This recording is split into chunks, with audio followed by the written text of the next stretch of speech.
Assalamualaikum dan salam satu Malaysia. BES 510 edisi 5 petang bersama saya Muhammad Syarizam bin Awang. Berikut antara tumpuan hari ini. Jabatan Kebajikan Masyarakat JKM meminta pengusaha pusat jagaan agar mendaftar sebelum akhir tahun ini. Pengarah Bahagian Perundangan dan Penguatkuasaan JKM, Roslan Baba berkata, mereka boleh mendapatkan nasihat mengenai proses pendaftaran yang perlu dipatuhi daripada JKM. JKM tidak akan berkompromi kepada pengendali pusat jagaan yang masih gagal untuk daftar bermula tahun hadapan.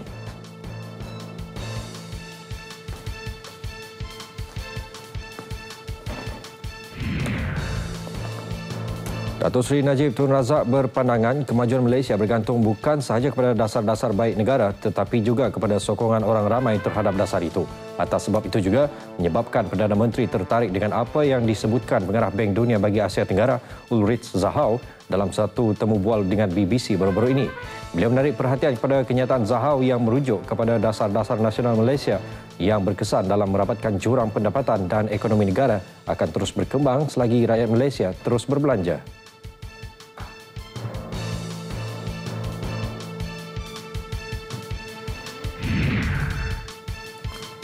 Keputusan ujian penilaian kelas KAFA UPKK 2014 mencatatkan pencapaian terbaik bagi tempoh 3 tahun berturut-turut dengan seluruh negeri mencapai keputusan cemerlang dengan kelulusan 100% tanpa D.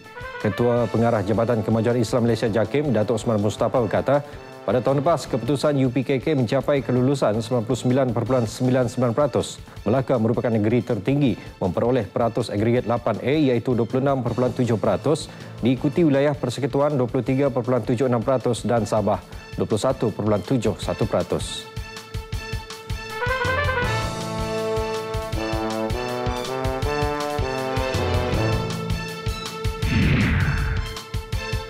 Notis kajian semula persempadanan bagi kerusi Parlimen dan Dewan Undangan Negeri DUN yang pada awalnya dirancang untuk diwartakan bulan ini ditunda tahun depan berikutan banjir yang melanda beberapa negeri pada masa ini. Pengerusi Suruhanjaya Pilihan Raya SPR Tan Sri Abdul Aziz Muhammad Yusof berkata, notis berkenaan tidak dapat diwartakan bulan ini kerana pengundi di kawasan yang dilanda banjir akan menghadapi masalah untuk melihat notis tersebut yang dipamer di pejabat-pejabat SPR seluruh negara. Untuk itu, SPR perlu memilih tarikh yang sesuai untuk mewartakan notis itu.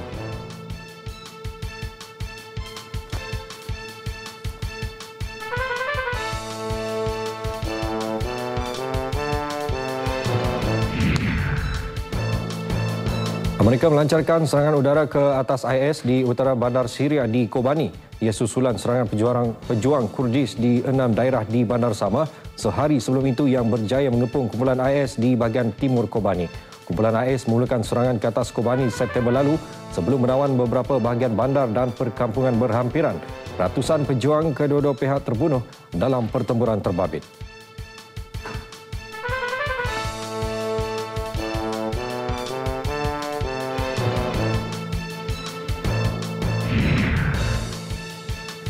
Tiga anggota polis ditembak mati di 2 lokasi berasingan di Amerika Syarikat hari ini dipercayai berkaitan 2 kes kematian lelaki berkulit hitam oleh anggota polis berkulit putih. Dalam kes pertama di Brooklyn, seorang lelaki yang menembak mati bekas kekasihnya di Maryland menuju ke Brooklyn untuk membalas dendam terhadap kematian Michael Brown dan Eric Garner akibat tindakan polis berkulit putih. Portal The Post yang memetik kenyataan saksi menyebut suspek dilihat menghampiri kereta peronda yang dinaiki 2 anggota polis dikenali sebagai Wen Jian Liu dan Rafael Ramos yang sedang menyertai latihan anti keganasan sebelum suspek melepaskan tembakan dari jarak dekat.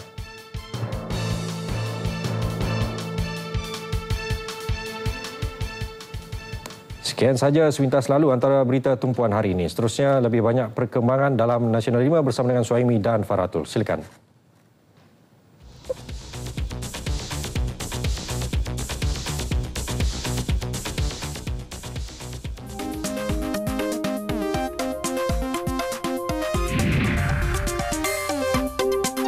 Penduduk negeri terjejas banjir diminta waspada penyakit bawaan air.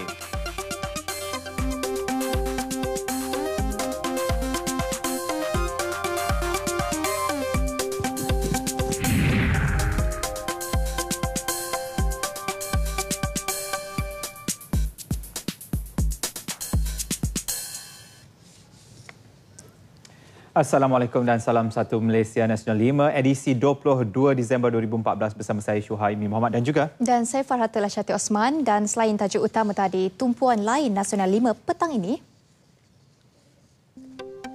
453,413 calon pentaksiran tingkatan 3 PT3 seluruh negara terima keputusan hari ini.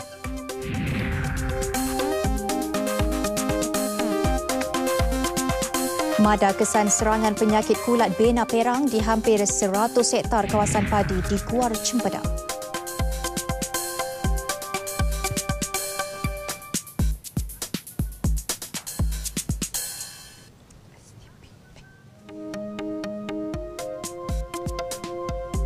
Fokus berita dari negeri di bawah Bayu hari ini, bidang kemahiran jadi pilihan belia. Kenapa dan bagaimana belia boleh merebut peluang kerjaya dalam bidang ini? Saya Anissa Daulas, langsung dari studio berita RTM Sabah di Kota Kinabalu. Perinciannya akan saya bawakan seketika nanti. Teruskan kepada penyampai di Sarawak. Silakan.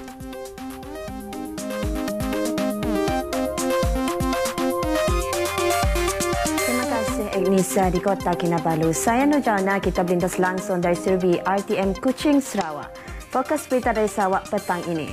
Sarawak berjaya mencatat peningkatan jumlah kemasukan pelancong asing sebanyak 11% pada tahun ini berbanding tahun lepas berikutan penganjuran program Tahun Melawat Malaysia 2014. Dan Sarawak juga akan menganjur pelbagai aktiviti yang bertaraf antarabangsa bagi mengisi kalender pelancongan negeri 2015. Pastikan bersama saya seketika nanti untuk mengikuti laporan berita penuh dari Sarawak petang ini.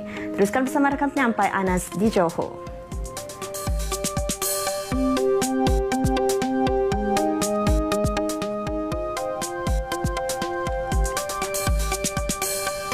Pembangunan ekonomi di Kompleks Bersepadu Petrokimia Pengerang PIPC di Bandar Penawar Pengerang terus rancak dengan pembinaan sebuah bandar koperasi atau Co-op City tidak lama lagi. Projek itu bakal mewujudkan sebuah bandar koperasi pertama seumpamanya bukan sahaja di Malaysia malah di Asia. Satu lagi kebanggaan buat warga Johor dan negara amnya dalam prospek ekonomi berterusan negeri Harimau Selatan ini. Perinciannya bersama saya Anas Makno seketika nanti langsung dari RTM Johor. Kembali dulu ke Angkasa Puri.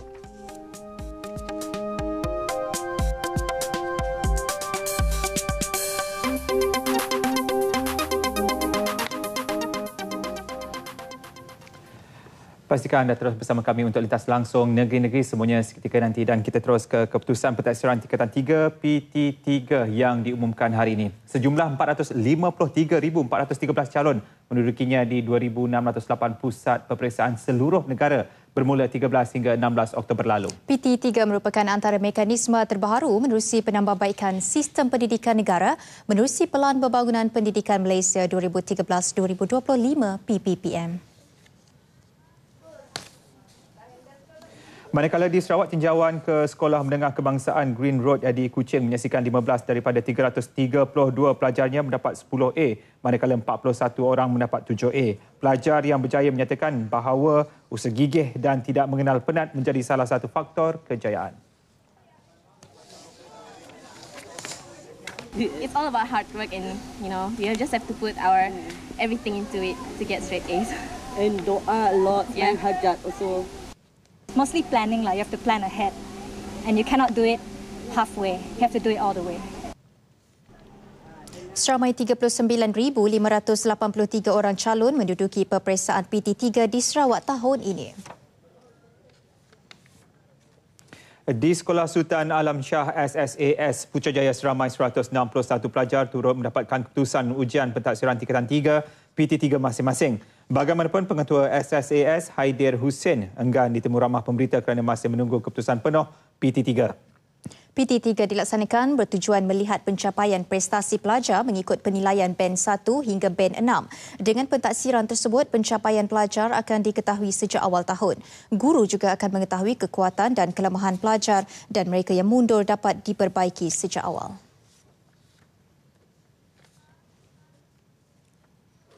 Urusan pengambilan keputusan PT3 di Terengganu lancar walaupun banjir melanda beberapa daerah ketika ini. Menurut Timbalan Pengarah Pendidikan Negeri Hashim Muhammad Zain, hanya Sekolah Menengah Kebangsaan Jerangau sahaja tidak boleh dilalui dari Dungun, namun masih terdapat laluan alternatif ke sekolah tersebut. Dalam tinjauan di Sekolah Menengah Sains Sultan Mahmud, 34 daripada 102 pelajar memperolehi 10A, manakala 31 pelajar mendapat 9A, manakala 23 lagi pelajar mendapat 8A.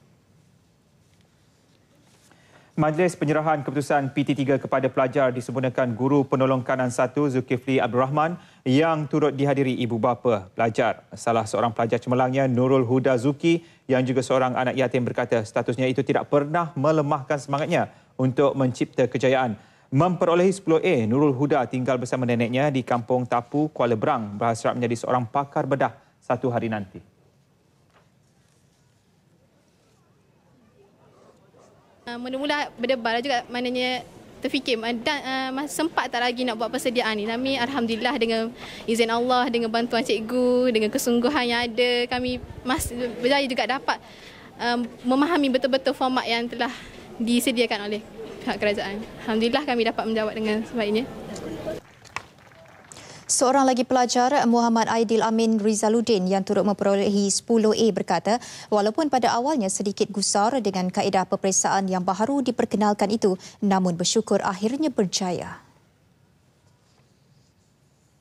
PT3 sedikit sebanyak menyediakan soalan kemahiran aras tinggi. Jadi kita semua mestilah banyak mengulang kaji pelajaran dan menuntut ilmu untuk menghadapi persediaan yang mendatang. Dan saudara, kita beralih ke perkembangan terbaru banjir di Pantai Timur. Gua Musang dan Jeli menjadi jajahan terbaru di landa banjir di Kelantan. Menurut portal e-Banjir Negeri Kelantan, secara keseluruhan 16,269 orang masih berada di 57 pusat pemindahan, sedikit menurun daripada 18,780 tengah hari tadi.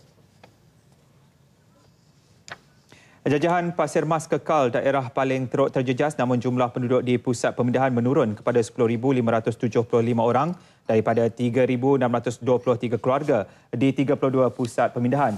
Tumpat juga mencatat penurunan kepada 4,347 orang daripada 1,372 keluarga di 7 pusat pemindahan. 5 lagi jajahan terbabit ialah Kota Baru, Kuala Krai, Machang, Pasir Putih dan Tanah Merah. Sementara itu di Terengganu, jumlah penduduk terjejas banjir meningkat berbanding semalam. Sejumlah 5,525 penduduk terjejas banjir daripada 1,449 keluarga masih berada di 55 buah pusat pemindahan. Dungun daerah paling teruk terjejas dengan 2,208 orang ditempatkan di 18 pusat pemindahan. Hujan kadang kala lebat berpanjangan selama 3 hari tanpa henti di Kelantan mengakibatkan beberapa kawasan yang telah surut airnya dinaiki semula awal pagi tadi. Akibat itu, beberapa kawasan di seluruh negeri itu ketika ini sedang mengalami peningkatan aras air. Dan untuk perkembangan terkini, kita langsung ke Pusat Operasi Liputan Lokasi di Sekolah Kebangsaan Gual Tinggi, Rantau Panjang bersama Zulhafiq Halim. Silakan. Terima kasih Suhaimi dan Farhatul di Studio 3 Angkasa Puri. Assalamualaikum. Seketika bersama saya langsung dari Pusat Operasi Liputan Lokasi di Sekolah Kebangsaan Gual Tinggi ini, di mana setakat jam 5 ini jumlah penduduk yang ditempatkan di sekolah ini meningkat kepada 1,583 orang kesemuanya, yang terdiri dari 556 keluarga. Dan keseluruhan setakat ini jajahan Pasir Mas masih lagi menunjukkan angka paling ramai, iaitu sebanyak, dan di keseluruhan Kelantan sekiranya kalau kita dapat tahu bahawa ketika ini keseluruhan kesemuanya iaitu 16,269 penduduk dari 5,475 keluarga di seluruh Kelantan. Dan keadaan di pusat penempatan sememangnya menghadapi pertambahan dari masa ke semasa, dan cuaca juga tidak menentu, kadang-kadang lebat, dan berlaku pada tengah hari tadi beberapa kawasan telah mula dinaiki air semula, antaranya di kawasan Jeli, Gua Musang dan Tanah Merah. Dan Jeli merekodkan jumlah kedalaman air paling tinggi setakat ini iaitu 1.5 meter. Dan kawasan hujan yang merekodkan jumlah taburan hujan yang banyak ketika ini iaitu di Stesen Gunung Gagau 1 Gua Musang, iaitu sebanyak 237 mm jumlah taburan hujan. Dan mungkin sedikit kita boleh bersama dengan Cik Rahimi Mat Yassin, iaitu Ketua Pertahanan Awam di Rantau Panjang ini. Mungkin beliau boleh mengulas sedikit berkenaan bagaimana kesiapsiagaan anggota sekiranya berlaku gelombang kedua atau bagaimana, dan situasi di sekitar Rantau Panjang ini. Okey, Assalamualaikum warahmatullahi wabarakatuh. Untuk kesiapsiagaan Jabatan Pertahanan Awam unit Rantau Panjang setakat ini, kita mengerahkan kekuatan seramai 120 anggota, di mana kini anggota kita bersiap sedia untuk menghadapi banjir gelombang kedua yang kemungkinan akan berlaku. Dan bagaimana pula untuk keseluruhan ataupun jumlah kaki tangan itu dan jumlah aset itu? Sebab difahamkan bahawa apabila berlakunya banjir yang tidak terkawal di satu tempat ke satu tempat lain, pergerakan itu sedikit terbatas. Adakah itu benar? Benar sekali. Sebenarnya keadaan bencana banjir kali ini tidak dapat dijangkakan kerana air banjir naik begitu mendadak. Sehingga kan kesukaran terhadap anggota kita untuk melakukan searching ataupun operasi mencari dan menyelamat masa banjir menghadapi kesukaran kerana laluan ataupun untuk ke lokasi amat terhad dan kedalaman air tidak dapat dijangkakan serta arus air begitu deras dan merisikokan kepada penyelamat anggota-anggota kita lah. Itu. Okey, terima kasih Cik Raimi. Dan akibat oleh itu, keseluruhan tenaga kerja ataupun pasukan penyelamat dan juga badan-badan kebajikan ataupun badan bukan kerajaan bersatu padu bagi menggerakkan operasi perpindahan. Dan ia juga melibatkan Jabatan Amal Negeri Kelantan sendiri, iaitu badan bukan kerajaan di Negeri Kelantan ini. Dan ketika ini kita mungkin boleh bersama dengan Muhammad Syazwan Husnan, iaitu Timbalan Pengarah 3 Jabatan Amal. Okey Cik Husnan, Syazwan, mungkin Cik Syazwan boleh terangkan sedikit kerjasama antara jabatan kerajaan ketika ini dalam operasi pemindahan penduduk terjejas banjir. Terima kasih. Buat masa ini kita mendapat kerjasama yang baik daripada seluruh, terutama sekali daripada pihak polis Diraja Malaysia, Jabatan Bomber dan Penyelamat Malaysia serta pasukan-pasukan penyelamat yang lain yang dapat bersama-sama untuk memastikan bahawa keselamatan penduduk pada hari berlakunya banjir itu dapat diutamakan. Itu di antara kerjasama yang setakat pada hari ini saya boleh sifatkan satu kerjasama yang sangat baik. Baik. Terima kasih Cik Syazwan.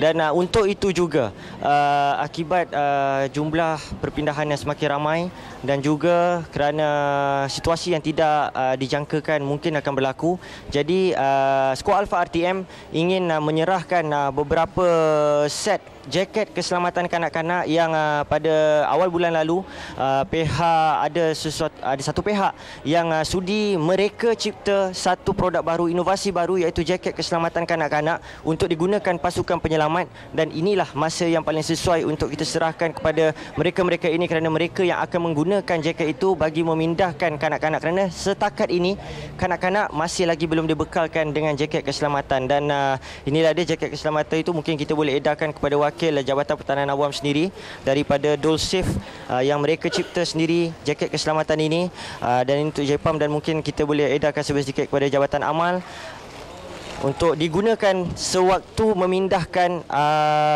penduduk terjejas banjir, khususnya golongan kanak-kanak. Dan ini mungkin kita serahkan juga kepada pihak bomba. Dan mungkin selepas ini ketika operasi menyelamat dilakukan, kita boleh minta pasukan penyelamat ini menggunakan jaket ini bagi tujuan menyelamat. Dan seketika itu dulu langsung dari saya, dan kita mungkin boleh mengetahui perkembangan seterusnya bersama Fiona di dapur di Sekolah Kebangsaan Kuala Tinggi ini. Silakan Fiona. Baik, terima kasih Zulhafiq. Sekarang ini saya berada di ruangan dapur Sekolah Kebangsaan Kuala Tinggi, di mana ini adalah tempat mereka menyediakan makanan kepada semua penduduk yang terjejas. Dan menarik hari ini sekali lagi sebuah pihak NGO sekali lagi datang memberi bantuan kali ketiga. Dan kalau saya boleh dapatkan maklumat mengenai apa barang-barang yang diberikan pula pada hari ini, Mr. Ravi. Barang-barang keperluan yang mereka perlu seperti Milo, susu, Pampers, apa yang wanita UMNO Kaza Rantau Panjang minta tu, kita sedia membantu apa keperluan yang dia perlu tu. Baik, sebagai seorang rakyat Kelantan sendiri, saya pasti Datuk sendiri mengetahui tempat mana boleh mendapatkan bekal kerana seperti yang kita tahu bekalan semakin habis. Di mana bekalan ini boleh didapati?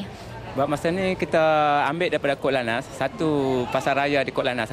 Sekarang masih ada bekalan di sana. Buat masa hari inilah masih ada lagi bekalan. Baik, ini adalah salah satu niat murni yang baik untuk ditonjolkan kepada anda di luar sana, dan kalau anda dapat lihat di belakang saya, aktiviti menyediakan makanan dan juga menyampaikan sumbangan daripada Rayani A diberikan kepada Kak Azhar. Kalau secara ringkas Kak Azhar, saya boleh tanyakan, adakah bantuan yang diberikan ini cukup untuk membantu Kak Azhar seperti yang Kak Azhar minta bahawa kekurangan bekalan sebelum ini? Bagaimana? Alhamdulillah, saya pertamanya ingin mengucapkan terima kasih kepada Rayani Air kerana turun padang membantu kami. Alhamdulillah, dengan kedatangan mereka ini, dari masa ke semasa kita dapat mencukupi makanan yang berkhasiat untuk kanak-kanak, untuk ibu-ibu yang berada di sini. Jadi kalau tanpa mereka, Kak Zah rasa sangat sedih kerana dalam keadaan bencana alam sebegini, mereka ini sangat memerlukan makanan yang berkhasiat. Sedangkan makanan yang dibekalkan kepada kita hanya sardin dan biskut dan teh-o saja. Jadi terima kasih banyak-banyak kepada Rayani Air. Baik, salah satu niat yang murni harus dicontohi kepada anda di luar sana yang ingin menyumbangkan atau memberikan sumbangan, boleh terus datang ke pusat penempatan yang telah disediakan atau boleh berhubung segera dengan Jabatan Kebajikan Masyarakat. Anda juga boleh menghubungi kami, Skuad Alpha, di talian 0133358455 kerana kami juga akan menyampaikan sumbangan yang anda ingin berikan kepada mereka yang memerlukan. Syuhaimi dan juga Farhatul, saya kira itu saja yang dapat saya kongsikan buat masa ini langsung dari pusat lokasi liputan Sekolah Kebangsaan Gual Tinggi. Kita kembali dahulu ke Angkasa Puri. Silakan. Baik, terima kasih Fiona dan juga Zulhafiq langsung sebentar tadi dari Sekolah Kebangsaan Gual Tinggi, Rantau Panjang, Kelantan. Dan saudara, banjir di Dungun, Terengganu pula masih tidak banyak berubah. Setakat ini 2,310 penduduk terjejas banjir. Daripada 604 keluarga masih ditempatkan di 20 pusat pemindahan banjir. Dan untuk mengetahui perkembangannya, kita bersama Faris Izzat Syarudin di lokasi. Silakan Faris. Baik, keadaan cuaca di sini masih lagi tidak menentu seperti yang telah pun diramalkan oleh Meteorologi Malaysia, di mana keadaan hujan kadang-kala lebat berlaku dan ianya akan dijangka berterusan sehingga 23 Disember ini. Dan ketika ini saya masih lagi berada di Sekolah Kebangsaan Balai Besar, merupakan pusat pemindahan yang paling ramai menempatkan penduduk terjejas banjir di daerah Dungun ini. Dan setakat ini keseluruhan 590 orang penduduk terjejas banjir daripada 152 keluarga masih lagi ditempatkan di pusat pemindahan Sekolah Kebangsaan Balai Besar. Dan bersama-sama dengan saya ialah Encik Muhammad Zaki Tawan selaku pengerusi JKK Kampung Paya, merangkap Ketua Pusat Pemindahan Sekolah Kebangsaan Balai Besar. Jadi terima kasih Encik Zaki kerana sudi bersama dengan kami. Jadi selepas lawatan oleh Yang Berhormat Datuk Seri Dr. Syahidan Kasim petang semalam, adakah sehingga kini sebarang penambahan dari segi bantuan yang dihulurkan di pusat pemindahan ini? Ada dari segi penambahannya, dari segi macam tuan-tuan lihat di sini, kain selimut toto dan juga dia memerlukan satu jak besar tiap-tiap bilik yang telah diberikan, telah disumbangkan oleh Yang Berhormat Datuk Seri. Jadi saya mengucapkan jutaan terima kasihlah kepada Yang Berhormat Datuk Seri. Dan di sini boleh dikatakan pusat pemindahan yang terbaik, nombor 2 yang terbaik di negeri Terengganu setakat ini. Jadi dari segi apa-apa yang kekurangan, insya-Allah kita akan perbaiki untuk masa akan datang. Dan Yang Berhormat Datuk Seri telah pun meluluskan satu, iaitu tempat memasak dan juga tempat basuh tangan untuk mengelakkan daripada dibasahi air hujan. Sekian, terima kasih. Okey, baik. Terima kasih Encik Zaki. Jadi itu dia perkembangan yang terkini yang dapat saya bawakan kepada anda langsung dari Sekolah Kebangsaan Balai Besar ini. Dan untuk itu saya kembalikan semula kepada rakan penyampai di Angkasa Puri. Silakan. Faris Izzat, terima kasih atas laporan itu. Dan saudara, fenomena air pasang yang melanda sekitar Kuala Terengganu menyebabkan jumlah penduduk yang dipindahkan terus meningkat. Dan sehingga pukul 4 petang tadi, seramai 1,020 penduduk dari 235 keluarga dipindahkan di 6 pusat pemindahan.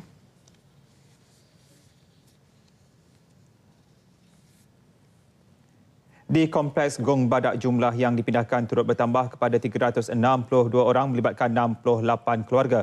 Bukit Guntung 319 orang dari 78 keluarga dan di Sekolah Kebangsaan Peradong 67 keluarga dengan 288 penduduk. Ketika ini Kuala Terengganu masih dilanda hujan renyai dengan angin kencang.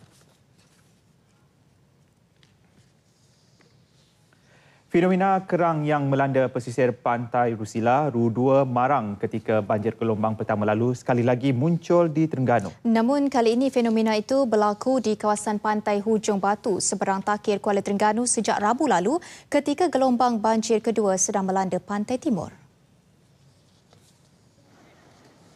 Berbeza dengan spesies kerang di pantai Rusila sebelum ini, spesies kerang di pantai Hujung Batu lebih kecil. Walaupun kehadiran kerang ini telah dikesan sejak 5 hari lalu, namun jumlah kerang yang sangat banyak terus menarik kehadiran lebih ramai penduduk untuk ke pantai ini, mengutip kerang. Tinjauan tengah hari tadi mendapati cuaca yang agak baik hari ini, menyaksikan ada pengunjung yang membawa keluarga masing-masing asyik mengutip kerang menggunakan sauk jaring dan bakul. Mereka mampu memenuhi bakul atau guni dalam tempoh masa yang agak singkat. Rata-rata menyifatkan peluang mengutip kerang ini tidak boleh dilepaskan dan satu pengalaman yang tidak dapat dilupakan.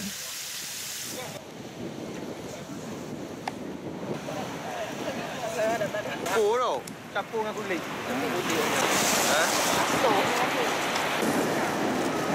Sebenarnya tak pernah berlaku lagi. Biasa yang dulu tu udang je lah naik. Saya bawa balik satu badi tak kira lah. Puas kutip saya balik lah. Hari ni hari ketiga mari lah. Rasa 2-3 hari dah sini. Paling banyak 4-5 kilo kot kali balik. Dah sekali kokok kan. Saruk tu penuh. Berapa minit? Sejam apa? Kalau duduk sejam tu boleh 2-3 jam habis. Bagaimanapun pencarian kerang hanya tertumpu di kawasan pantai Hujung Batu ini sahaja, iaitu sepanjang kira-kira 100 meter.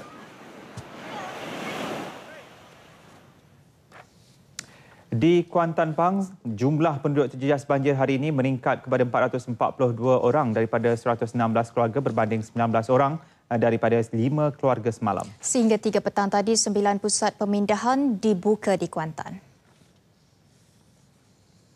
Menurut jurucakap Ibu Pejabat Polis Daerah Kuantan, Sekolah Menengah Kebangsaan SMK Pandan menjadi pusat pemindahan yang menempatkan penduduk paling ramai, iaitu 237 orang daripada 67 keluarga. Pusat pemindahan lain terdiri daripada Sekolah Kebangsaan SK Kempadang, Dewan Orang Ramai Sri Ramai, Dewan Orang Ramai Kampung Semangat, Balai Raya Kampung Cendur, SK Cerating, SK Sungai Ular dan Balai Polis Sungai Lembing. Sementara jalan di kilometer 34 Jalan Kuantan Gambang, kilometer 31 Jalan Kuantan Sungai Lembing, Jalan Bandar Sungai Lembing, Jalan Kampung Nadak, Jalan Kampung Orang Asli Bukit Bangkong dan Jalan Kampung Air Hitam Jaya Gading ditutup untuk semua kenderaan. Hujan peringkat jingga juga ditingkatkan kepada amaran hujan lebat peringkat merah bagi daerah Kuantan yang dijangka berlaku sehingga esok. Justru orang ramai dinasihatkan supaya tidak melakukan aktiviti air yang dikuatiri mengancam keselamatan. Jabatan Bomba dan Penyelamat Malaysia JBPM Pulau Pinang bersedia sepenuhnya untuk membantu penduduk terjejas banjir di 2 negeri di Pantai Timur. Pengarahnya Azmi Tamat berkata memandangkan Pulau Pinang antara negeri berhampiran, pihaknya diarahkan bersedia untuk turun padang bila-bila masa jika diarahkan. Untuk itu, 10% pegawai dan anggotanya dibekukan cuti bagi persediaan itu. Mana-mana negeri yang menghadapi banjir ini. Ya? Jadi, memang kita bersedialah. Cuma dari segi cuti, yang itu pun juga kita telah alert anggota kita supaya kita hanya benarkan keadaan-keadaan yang macam ni hanya 10% saja. 10% saja yang boleh cuti. Maknanya kalau di Pulau Pinang ni ada 700 orang, bermakna 10% of 700 lah yang dibenarkan cuti. Beliau ditemui pada Majlis Perhimpunan Bulanan JBPM Pulau Pinang di Ibu Pejabat JBPM Pulau Pinang yang baharu di Batu Kawan. Melihat kepada bilangan kes penyakit berjangkit dan penyakit tidak berjangkit yang agak tinggi dikesan ketika banjir melanda Kelantan, Kementerian Kesihatan menyarankan agar rakyat di negeri itu amnya dan penduduk terjejas banjir khususnya mengambil langkah pencegahan agar tidak dijangkiti penyakit bawaan air yang lebih serius seperti penyakit kencing tikus atau leptospirosis. Timbalan Menterinya Datuk Sri Hilmi Yahya berkata daripada 4,018 penduduk terjejas banjir yang mendapatkan rawatan di 5 pusat pemindahan di daerah Pasir Mas dan Tumpat, sebanyak 625 kes penyakit berjangkit telah dikesan. Manakala sebanyak 1,029 penyakit tidak berjangkit dihidapi penduduk dan 20 kes kecederaan turut menerima rawatan dan seramai 15 kes ibu hamil dan bersalin telah dirujuk ke hospital untuk pemeriksaan lanjut. Bagaimanapun setakat ini tiada wabak penyakit dilaporkan di semua pusat pemindahan. Sekarang ni bawaan tikus, leptospirosis, yang tu yang paling kita takut. Jadi saya harap nak jaga daripada kena penyakit begini, kita nasihatkan semua kalau boleh elakkan daripada main air kotor ni, dan jaga makan, minum air masak. Melalui Jabatan Kesihatan Negeri juga, beliau memaklumkan sebanyak 83 pasukan perubatan dengan 398 anggota ditugaskan memberikan rawatan, manakala 76 pasukan kesihatan melibatkan 342 orang terlibat bagi menjalankan aktiviti pencegahan dan kawalan penyakit. Dilaporkan ada klinik kesihatan yang masih digenangi air, manakala 20 klinik masih terputus hubungan. Beliau ditemui pemberita pada sambutan Hari Diabetes Sedunia 2014 peringkat negeri Kelantan di Klinik Kesihatan Pengkalan Kubur. Datuk Sri Hilmi turut melawat penduduk terjejas banjir di SK Pengkalan Kubur 2 dan menyampaikan bantuan berupa bekalan makanan yang disumbangkan daripada Tabung Kebajikan Perubatan Malaysia, Cawangan Hospital Raja Perempuan Zainab II HR PZEC 2 Kota Baru. Sementara itu, penduduk turut berwaspada dengan mengawal anak masing-masing agar tidak bermain air selain menjaga kebersihan dan keselamatan walaupun tinggal di pusat pemindahan bagi mengelak sebarang jangkitan penyakit bawaan air.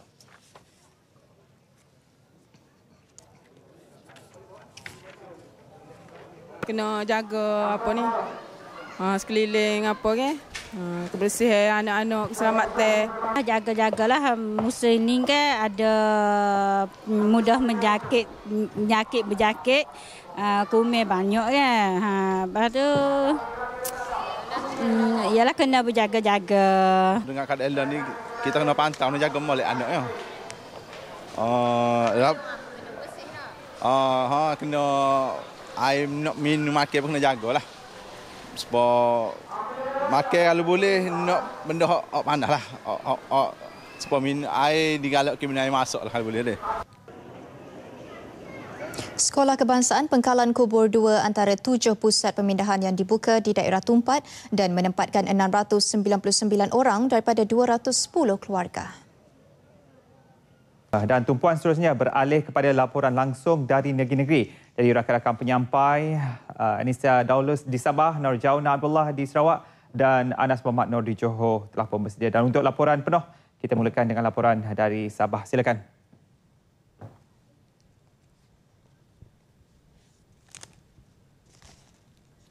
Terima kasih rakan penyampai di Angkasa Puri. Institut Latihan Teknik dan Perdagangan ILTP antara institusi yang melahirkan ramai graduan dalam pelbagai bidang kemahiran. Antaranya bidang mekanikal, elektrikal, kimpalan, kecantikan dan dandanan. Menariknya graduan ILTP mempunyai sebab tersendiri untuk memilih bidang kemahiran tersebut sebagai kerjaya.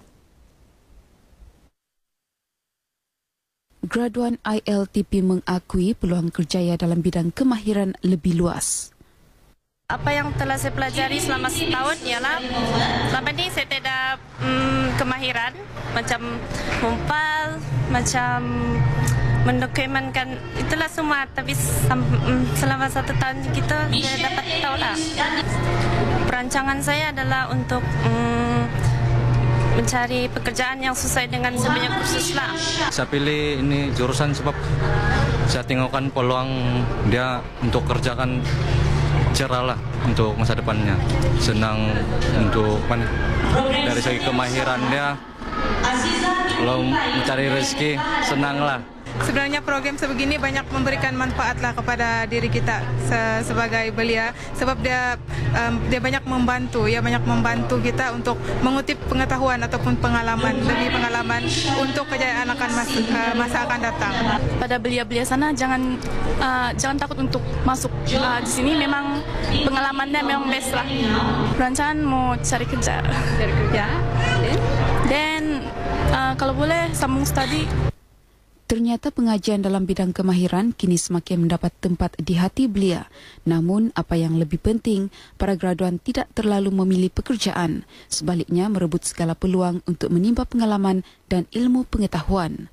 Jelas Menteri Pembangunan Sumber dan Kemajuan Teknologi Maklumat Sabah, Datuk Siringan Gubat, sikap terlalu memilih pekerjaan hanya merugikan graduan itu sendiri.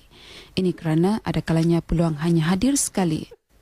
Kegagalan graduan merebut peluang yang ada tidak memungkinkan graduan memperoleh pengalaman kerja dan mempraktikkan ilmu dan kemahiran masing-masing. Pada masa sama, graduan juga disaran mendaftar di Sabah Job Center untuk mendapatkan maklumat terkini berkaitan peluang-peluang pekerjaan di agensi berdaftar. Datuk Siringan menyatakan dalam ucapan sempena Majlis Penyampaian Sijil Tamat Latihan ILTP sesi 2014 di Dewan Masyarakat Papar. Teks ucapan beliau dibacakan pembantunya, Datuk Hajah Hamisah Samad. Dalam majlis ini seramai 259 pelatih ILTP menerima sijil tamat latihan masing-masing dengan 16 pelatih mendapat anugerah pelajar terbaik. Kerjaya dalam bidang kemahiran bukan sahaja luas. Selain bekerja dengan majikan yang memerlukan pekerja berkemahiran tinggi, graduan juga boleh menceburi perusahaan berasaskan kemahiran masing-masing. Ini secara tidak langsung mewujudkan peluang pekerjaan kepada belia yang lain. Sekian laporan dari Sabah, teruskan kepada rakan penyampai di Sarawak. Silakan.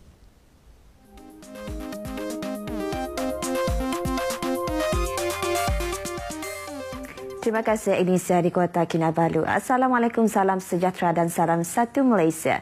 Sarawak berjaya mencatat peningkatan jumlah kemasukan pelancong asing sebanyak 11% pada tahun ini berbanding tahun lepas berikutan penganjuran program Tahun Melawat Malaysia 2014. Menurut Menteri Pelancongan Dato' Amar Abang Johari Tun Abang Haji Openg, setakat Oktober 2014, hampir 4 juta pelancong telah melawat negeri ini dan dijangka jumlah tersebut akan terus meningkat kepada 4.5 juta pelancong menjelang penghujung bulan ini. What Malaysia had faced in 2014, we still achieve 11% increase. God willing, perhaps 2015, we may get 5 million tourists. Tambahnya, walaupun Malaysia pada tahun ini telah melalui pelbagai cabaran, industri pelancongan masih mampu menarik pelancong dari negara luar untuk menjadikan negara ini sebagai destinasi pelancongan yang menarik serta selamat. Namun begitu, beliau menyeru semua pihak yang terlibat dalam industri pelancongan di Sarawak agar membuat persediaan lebih baik bagi menghadapi MyFest 2015 yang merupakan kesinambungan kepada program Tahun Melawat Malaysia 2014. Dalam kalender pelancongan Sarawak 2015, negeri ini akan menganjurkan banyak acara besar yang berskala antarabangsa yang akan dianjurkan di Sarawak. Dalam pada itu, Kementerian Pelancongan Sarawak dengan kerjasama Sarawak Forestry Corporation sedang merancang untuk menambah baik kawasan-kawasan hutan simpan di seluruh negeri bagi menyediakan kemudahan infrastruktur yang lebih baik sebagai usaha menarik minat pelancong yang gemar pada persekitaran alam semula jadi. Sementara itu, Sarawak akan menganjur pelbagai aktiviti yang bertaraf antarabangsa bagi mengisi kalender pelancongan negeri 2015. Program MyFest 2015 diyakini mampu membuka lebih luas ruang kepada pemain industri pelancongan di Sarawak selain membantu mencapai sasaran negeri ini untuk mencatat peningkatan hingga 5 juta pelancong tahun harapan. Dato' Amar Abang Johari berharap Sarawak akan dapat mencatatkan jumlah 5 juta kemasukan pelancong ke negeri ini pada tahun depan sempena program MyFest 2015.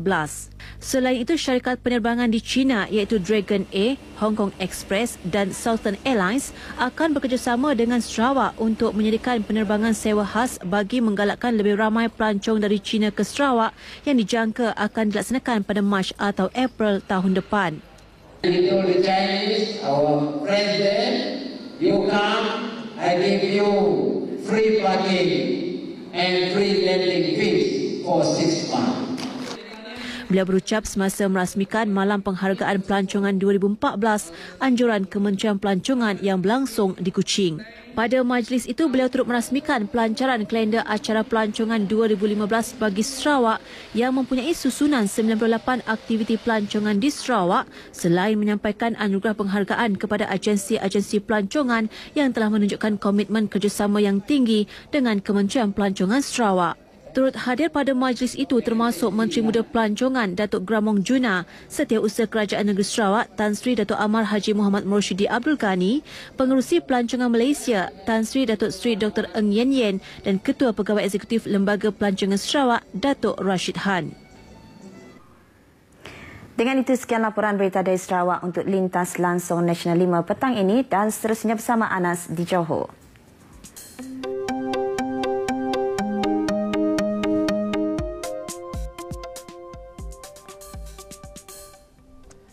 Terima kasih Nur Jauna di Sarawak. Sebuah bandar koperasi Co-op City yang pertama di Malaysia dan Asia bakal dibina di Kompleks Bersepadu Petrokimia Pengerang PIPC, Bandar Penawar menjelang 2020.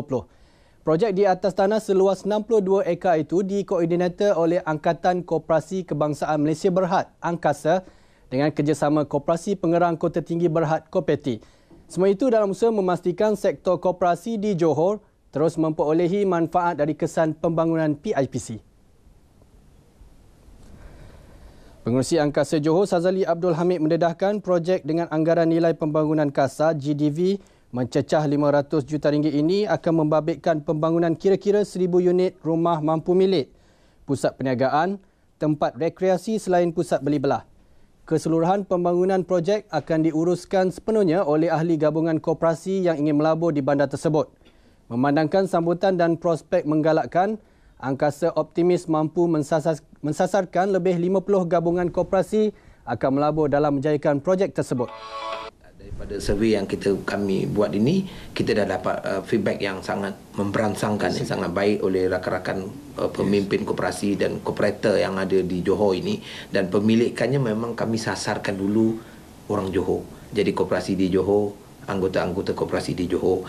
Jadi kalau tidak habislah, maksud saya kalau katalah ada lagi kekosongan, barulah kami beri peluang pada koperasi di luar Johor. Tapi berdasarkan apa yang ada hari ini sambutan, saya yakin koperasi di Johor mampu memiliki atau memonopolilah keseluruhan Co-op City Bandar Penawar ini. Bakal dibangun dalam 2 fasa, projek mega ini akan mula dibangunkan pertengahan tahun hadapan dengan pembinaan unit perumahan mampu milik. Sementara itu, Pengerusi Kopeti Tahir Aris berkata, impak positif daripada pembangunan projek mega berkenaan, pihaknya komited untuk memberi fokus membantu masyarakat Bumiputera memiliki rumah sendiri di kawasan tersebut. Mereka yang layak akan dipastikan mampu memiliki rumah dalam projek yang dibangunkan di Tanah Anugerah Kerajaan Negeri melalui Lembaga Kemajuan Johor Tenggara, Kejora. Ini memandangkan rata-rata kos seunit rumah dan seunit lot perniagaan yang bakal ditawarkan kepada ahli koperasi hanya dalam lingkungan RM500,000 ke bawah.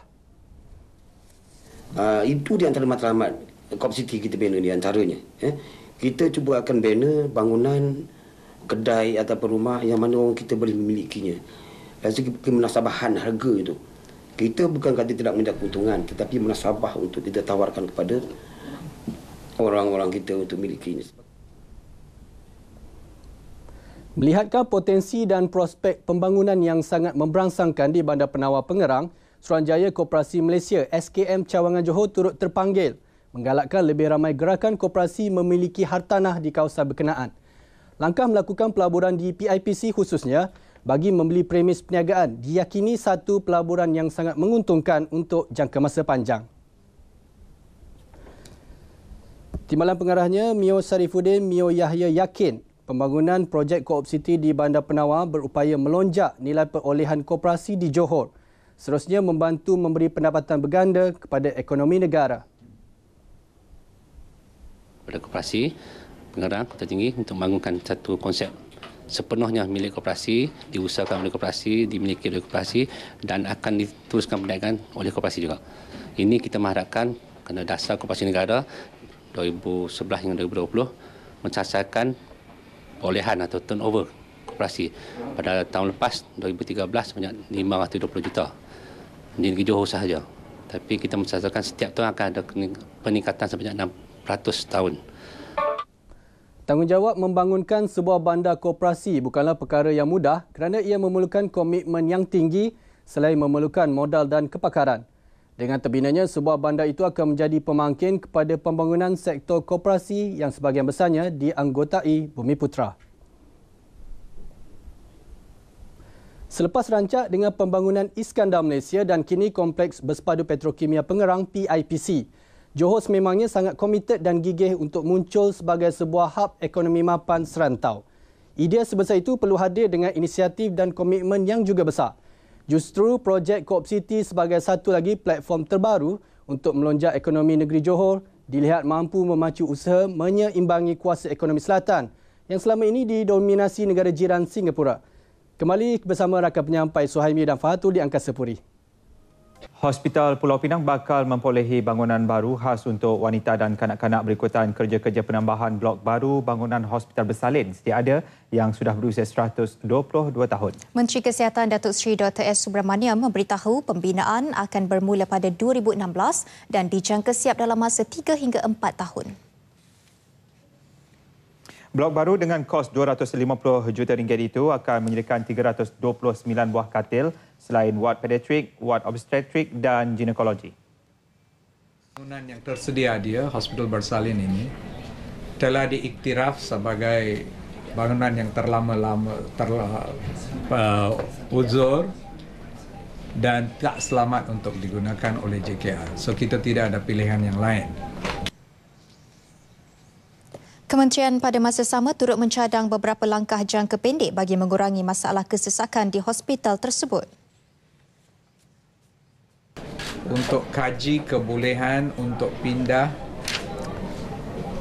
rawatan outpatient yang sedang dilakukan di hospital ini kepada satu kawasan di luar daripada hospital. Ini dibuat di beberapa hospital di mana kita mengasingkan rawatan outpatient daripada rawatan hospital. Dalam pada itu, penubuhan pusat khas untuk ibu mengandung berisiko rendah seperti di Hospital Putrajaya turut membantu mengurangkan kesesakan pesakit. Cadangan lain termasuk tambahan makmal kardionologi selain mengintegrasi perkhidmatan dan rawatan kesihatan hospital. Datuk Seri Dr. S. Subramaniam sebelum itu menghadiri majlis pengumuman pembinaan blok baru berkenaan di Hospital Pulau Pinang di Georgetown. Hadir bersama Pengarah Kesihatan Negeri Datuk Dr. Hajah Zailan, Datuk Adenan. Dalam perkembangan berkaitan, Pengerusi Jawatan Kuasa Kesihatan dan Perpaduan Negeri Kedah, Datuk Dr. Leong Yong Kong berpandangan unit hemodialisis Hospital SIG di Kedah perlu dinaik taraf bagi memberi kemudahan dan keselesaan kepada orang ramai yang mendapatkan rawatan. Selain struktur bangunan yang tidak sesuai dengan keadaan semasa, unit berkenaan hanya mempunyai 11 buah mesin hemodialisis dan tidak mampu menampung jumlah pesakit yang meningkat lebih 3 kali ganda ketika ini. Beliau berkata jumlah mesin hemodialisis sedia ada tidak mampu untuk menampung permintaan yang semakin bertambah dari masa ke semasa. Malah kebanyakan mesin berkenaan termasuk sebahagiannya disumbangkan oleh badan korporat sudah berusia melebihi 10 tahun dan perlu diganti dengan yang baru. Saya rasa semua permohonan ini amat menepati masanya dan cukup alasannya, dan saya dengan YB Datuk Tajudin dua-dua akan berusaha sedaya upaya untuk mencapai permohonan dari pihak Hospital Daerah SIG. Beliau bercakap kepada pemberita selepas melakukan lawatan kerja ke Hospital SIG. Hadir sama Adun Berlantik Datuk Muhammad Tajudin Abdullah dan Pengarah Hospital SIG Dr. Sarimah Sudin. Selain unit hemodialisis, beberapa bangunan lain seperti klinik pakar juga perlu dinaik taraf.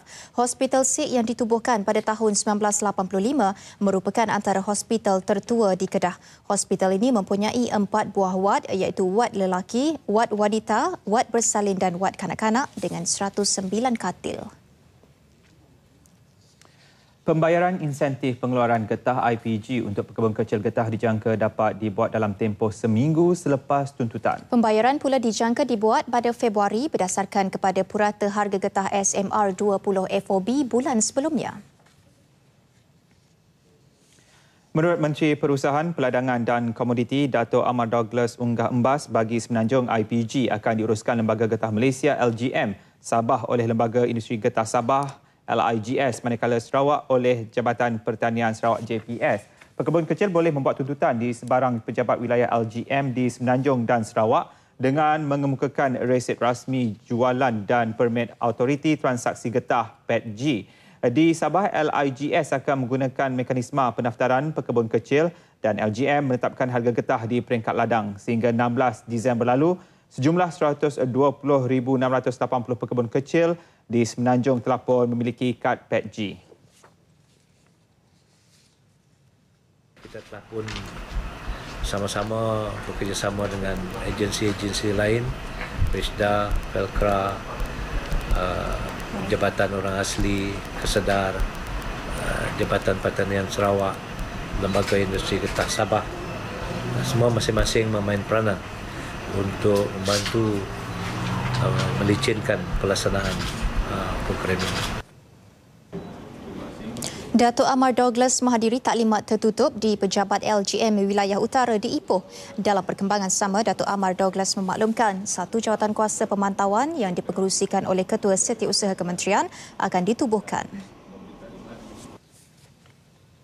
Semua pengusaha pusat jagaan perlu berdaftar dengan Jabatan Kebajikan Masyarakat JKM sebelum akhir tahun ini. Pengarah Bahagian Perundangan dan Penguatkuasaan JKM Roslan Baba memberi amaran pihaknya tidak akan berkompromi kepada mana-mana pengendali pusat jagaan yang masih gagal berbuat demikian sehingga tahun hadapan. Bercakap dalam satu kenyataan di Ibu Negara, beliau berkata pengusaha boleh mendapatkan nasihat mengenai proses pendaftaran yang perlu dipatuhi daripada JKM. Beliau pada masa sama menasihatkan orang ramai supaya peka dengan pusat jagaan yang tidak berdaftar dengan tidak menghantar anggota keluarga mereka ke pusat sedemikian bagi mengelak sebarang masalah di masa depan. Hampir 100 hektar kawasan padi Mada di Kesan mendapat serangan penyakit kulat Nila Parvata Lugens atau bena perang. Serangan penyakit itu dikenal pasti di kawasan Mada, wilayah 4 di Guar Cempedak, Kedah. Pengerusi Lembaga Kemajuan Pertanian Muda Mada, Dato' Osman Aziz berkata serangan tersebut berpunca daripada cahaya matahari yang tidak mencukupi berikutan hujan berlebihan. Serangan penyakit ini biasanya berlaku mulai hari ke-15 lepas benih ditabur. Ia menyebabkan pokok padi menjadi kuning dan kering. Selain bena perang ini, pihak Mada turut mengesan bakteria hawar daun. Bakteria tersebut mula dikesan musim lalu dan ia merupakan satu fenomena baru dalam industri padi negara.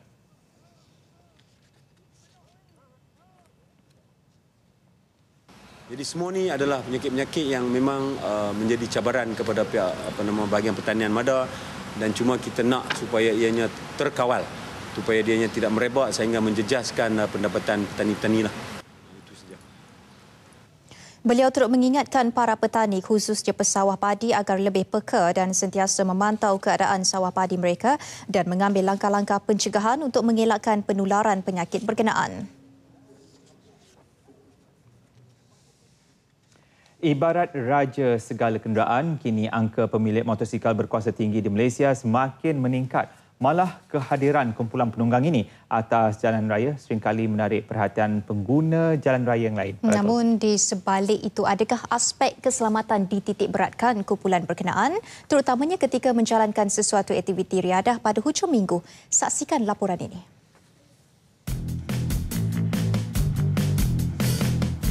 Selari dengan peredaran masa dan kehendak pengguna, evolusi dunia permotoran menunjukkan peningkatan ketara dengan pengeluar motosikal di seluruh dunia telah mereka bentuk jentera dua roda ini mengikut kesesuaian dan keupayaan pengendalian seseorang individu.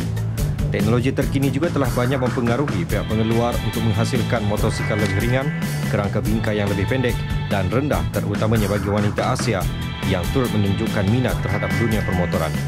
Maka tidak heranlah di Malaysia kini, motosikal berkuasa tinggi telah menjadi pilihan kebanyakan masyarakat kota sebagai pengangkutan utama ke tempat kerja. Berikutan fenomena itu juga, pihak pengeluar motosikal berkuasa tinggi telah menawarkan reka bentuk jentera bersesuaian dengan harga sekaligus membolehkan kuasa beli kini menjadi milik peminat jentera ini. Dia bergantung kepada umur juga dan bergantung pada pendapatan. Okay, jadi kalau kata motor yang seperti asas seperti naked bike. Naked bike banyak kepada more on the short distance or medium distance. Maksudnya kalau kata daripada Kuala Lumpur ke Ipoh, even ke Penang, dan kebanyakannya touring is more on the orang yang agak berumur. Kadang-kadang touring ni kebanyakannya daripada mereka yang gunakan sport bike. Masa muda, agak-agak 30 tahun dia dah banyak pada sport bike. Jadi bila umur dah meningkat tu dia more on touring. Memandangkan tren positif ini, beliau mengakui mana-mana pengeluar mahupun pengedar motosikal berkuasa tinggi cuba membuat tawaran terbaik berikutan permintaan yang semakin meningkat. 5 tahun lepas motosikal berkuasa tinggi lebih daripada 500cc, market dia lebih kurang dalam 5,000 saja. Tapi sejak lepas tu tiap-tiap tahun sejak CKD kita dah ada motor besar yang masuk CKD. Okay, so means daripada Thailand, like Ducati, even Kawasaki, even Yamaha, masing-masing dah bawa CKD, jadi harga makin murah. Jadi dari segi jumlah pasaran tu makin meningkat. Kalau kita tengok tahun lepas saja, total pasaran untuk registration motosikal besar sebanyak 13,000. Di sebalik kegairahan untuk memiliki motosikal berkuasa besar, sikap gopoh perlu dielakkan mereka yang baru menceburi dunia permotoran ini. Kemahiran mengendalikan motosikal sangat penting ketika berada di atas jalan raya, memandangkan bukan kita sahaja yang berhak dan perlu juga menghormati pengguna lain. Inilah tadi antara model motosikal yang sempat saya tunggang uji. Model untuk generasi muda lebih sesuai sebab ia laju, berkuasa. Model yang semakin popular pada masa ini, senang digunakan di dalam bandar, iaitu model skuter. Mana satu pilihan motosikal yang anda suka? Tapi walau apapun, keselamatan yang paling utama. Nordin Hamzah untuk Berita RTM. Baik, Nordin juga merupakan penggemar bagi motosikal berkuasa tinggi. Jadi Nordin lepas ni boleh bawa kami sebenarnya. Yes, pilih salah seorang. Okey, baik. Untuk laporan perkembangan cuaca semasa, kita terus saja bersama Siti Aiza Sarmani di Jabatan Meteorologi. Baik, teruskan Aiza dengan perinciannya. Terima kasih Suhaimi dan Farhatul di Angkasa Puri. Assalamualaikum dan salam satu Malaysia.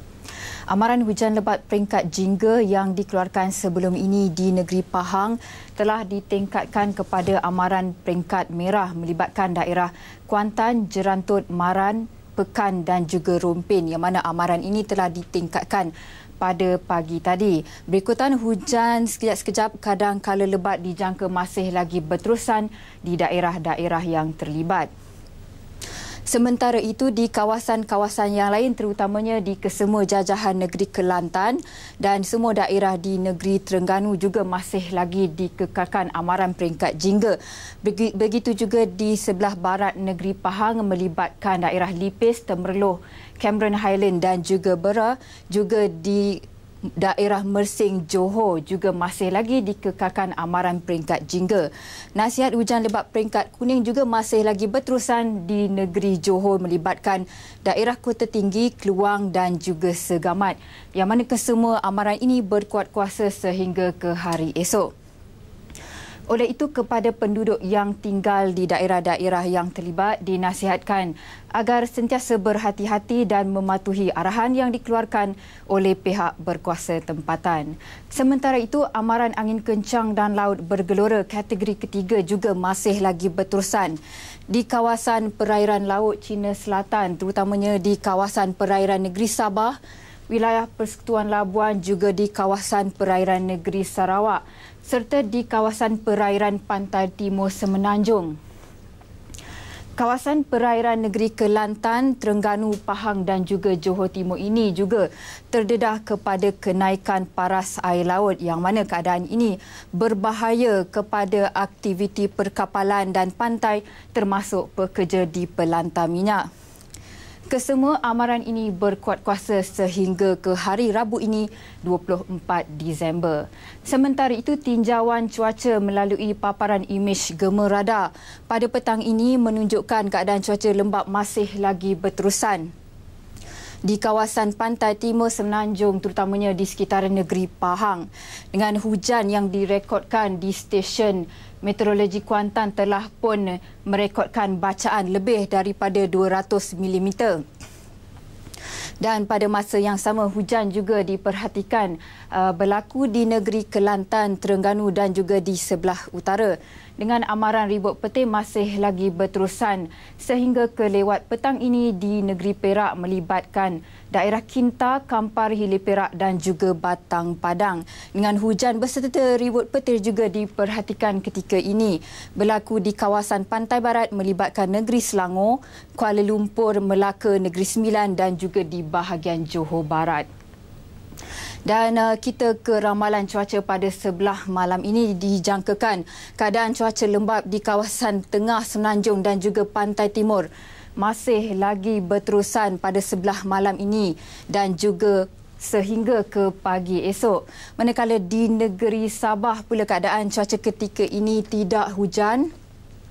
Manakala di negeri Sarawak pada ketika ini hujan tertumpu di sekitar bahagian Mukah dan juga Sibu serta di bahagian Kapit. Manakala di wilayah Persekutuan Labuan keadaan cuaca cerah pada petang ini. Untuk sebelah malam ini dijangkakan keadaan cuaca hujan di 1-2 tempat tertumpu di bahagian Kudat, Pantai Barat, pedalaman di negeri Sabah, begitu juga di wilayah Persekutuan Labuan. Manakala di negeri Sarawak dijangka hujan di 1-2 tempat di bahagian Miri dan juga Limbang. Untuk pagi esok dijangka keadaan cuaca hujan tertumpu di pesisir Pantai Kudat dan Sandakan di negeri Sabah. Manakala di negeri Sarawak dijangka keadaan cuaca tidak hujan di kebanyakan kawasan. Dengan itu sekian sahaja informasi cuaca dari Jabatan Meteorologi Malaysia. Kita kembali semula ke Angkasa Puri. Sekali lagi, Tumpuan Nasional 5 penduduk negeri terjejas banjir diminta waspada penyakit bawaan air. 453,413 calon pentaksiran tingkatan 3 PT3 seluruh negara terima keputusan hari ini. Mada kesan serangan penyakit kulat benar perang di hampir 100 hektar kawasan padi di Guar Cempedak.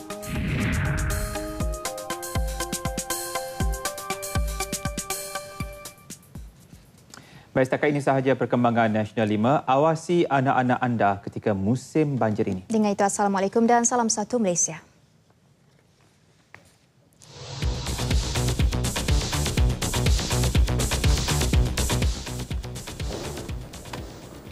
Assalamualaikum dan salam satu Malaysia, bertemu kembali dalam BS 5.10 6 petang. Berikut antara tumpuan jam ini. Bantuan kepada penduduk terjejas banjir di Kelantan diperhebat. Di Kampung Laha Macang, bantuan berupa makanan serta barangan keperluan lain tidak pernah putus walaupun penduduk terjejas telah terputus hubungan dengan masyarakat luar. Kira-kira 200 penduduk dipindahkan ke Masjid Kampung Laha berikutan air naik secara mendadak ke kawasan mereka sejak beberapa hari lalu. Keadaan yang berlaku menyebabkan penduduk setempat tidak dapat ke tempat kerja dan melakukan kerja-kerja sampingan.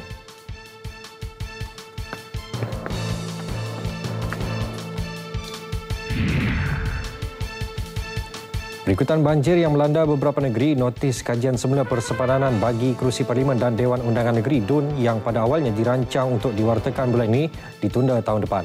Pengerusi Suruhanjaya Pilihan Raya SPR Tan Sri Abdul Aziz Muhammad Yusof berkata, notis berkenaan tidak dapat diwartakan bulan ini kerana pengundi di kawasan yang dilanda banjir akan menghadapi masalah untuk melihat notis tersebut yang dipamer di pejabat SPR seluruh negara. Pada masa ini, hanya notis kajian semula persempadanan bagi negeri Sarawak yang sudah disiapkan dan ia sudah dipamer di negeri itu.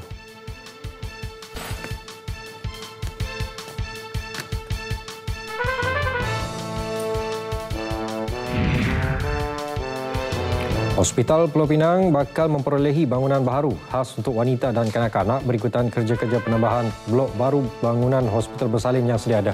Pembinaan akan bermula pada 2016 dan dijangka siap dalam masa 3 hingga 4 tahun.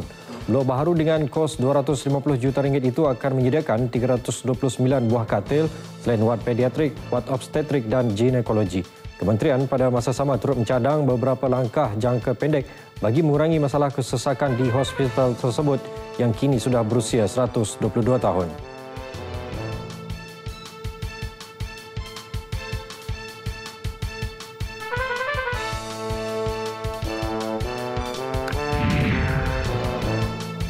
Jabatan Bomba dan Penyelamat Malaysia JBPM Pulau Pinang bersedia sepenuhnya membantu penduduk terjejas banjir di dua negeri di pantai timur.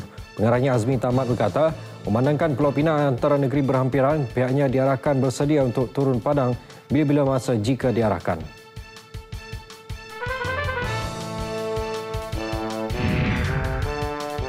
Sedikit perkembangan luar negara, pejuang Kurdis maju ke utara Iraq di Sinjar dan bertempur dengan militan IS yang mengawal kawasan berkenaan sejak beberapa bulan yang lalu. Pertempuran menyebabkan 20 cedera manakala seorang terbunuh. Menurut komander pasukan tentera terlibat, mereka menghadapi tentangan sengit di kawasan pagar memasuki bandar Sinjar dengan serangan penembak tepat. Serangan turut dibantu pesawat tempur yang mengebom kedudukan militan. Serangan terbaru di Sinjar dan kawasan berhampiran adalah fokus terbaru dalam kempen menawan semula kawasan yang dirampas oleh kumpulan IS sewaktu serangan militan pada musim panas lalu yang berjaya merampas bahagian utara dan barat Iraq.